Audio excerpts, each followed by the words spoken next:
નમસ્કાર, હું doctor સોમિન Shah, ગેસ્ટ્રોએન્ટરોલોજિસ્ટ, Gujarat hospital Adajan, Surat.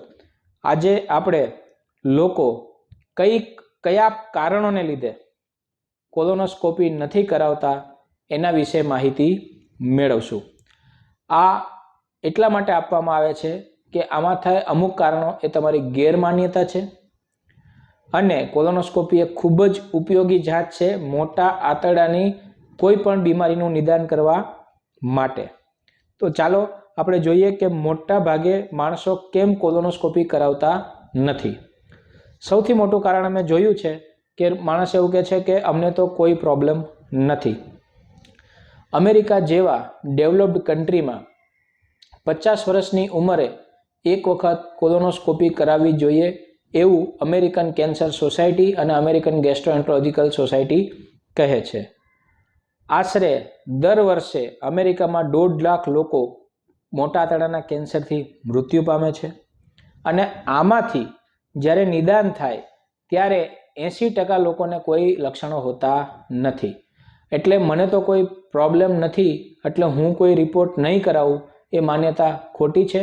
તો કોઈ માણસ હેલ્થ ચેકઅપ કરાવત જ નહીં। એક જાગૃત સ્વાસ્થ્ય જાગૃત નાગરિક તરીકે જો તમારે ગંભીર બીમારીઓ અટકાવી હોય તો એનું તમારે જલ્દી નિદાન કરવું પડે।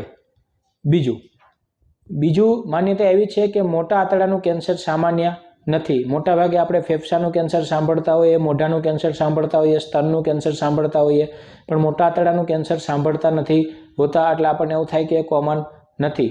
પણ બધા કેન્સરોમાં આ સૌથી ત્રીજું જીવલેણ કેન્સર છે। તો આ અસામાન્ય નથી અને જેના ઘરમાં કોઈને કેન્સર હોય એને અચૂકપણે આ રિપોર્ટ કરાવવો જોઈએ। કોલોનોસ્કોપી ક્યારે કરાવવી જોઈએ એનો વિડીયો અમે ઓલરેડી અપલોડ કરેલો છે જે તમે અમારી ચેનલ પરથી જોઈ શકો। ત્રીજી માન્યતા એવી છે કે કોલોનોસ્કોપી પહેલાં જે પાણી પીવું પડે, જે પ્રિપેરેશન કરવી પડે એ ડિફિકલ્ટ છે। કોલોનોસ્કોપીમાં તમને 2 લીટર પાણી પીવડાવે છે જેનાથી તમારે 5-6 વખત મળત્યાગ થાય છે અને આંતરડું સાફ થાય। ત્યાંથી હળવો બી મસો, ગાંઠ, ચાંદુ કંઈ પણ હોય તો સારી રીતે દૂરબીનમાં દેખાય। આજથી 10 વર્ષ પહેલાં એ વસ્તુ સાચી હતી કે ભાઈ આમાં તમારે ઘણું બધું પ્રિપેરેશનમાં કરવું પડતું હતું। અત્યારે સિમ્પલ તમે સવારે ખાલી પેટ આવો, 2 લીટર પાણી પીવો અને 4 થી 6 કલાકમાં તમારું આંતરડું સાફ થઈ જતું હોય છે અને કોલોનોસ્કોપી કરી શકાતી હોય છે। તો હવે આ પ્રિપેરેશન બિલકુલ ડિફિકલ્ટ નથી।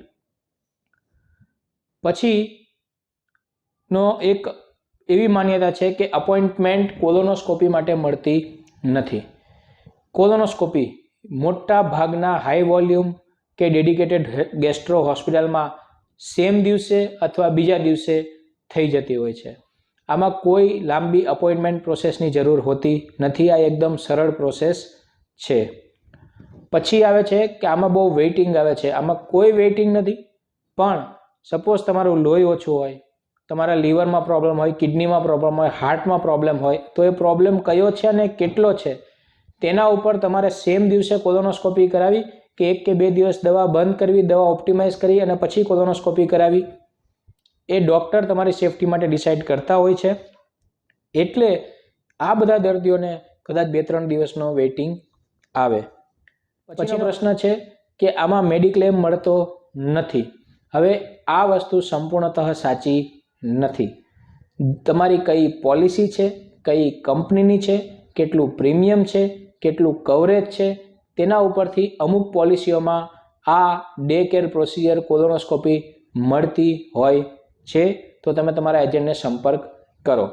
સપોઝ કે તમને મેડિક્લેમ મળતો નથી તો તમે ફાયદા અને નુકસાન વચ્ચેનું બેલેન્સ જુઓ।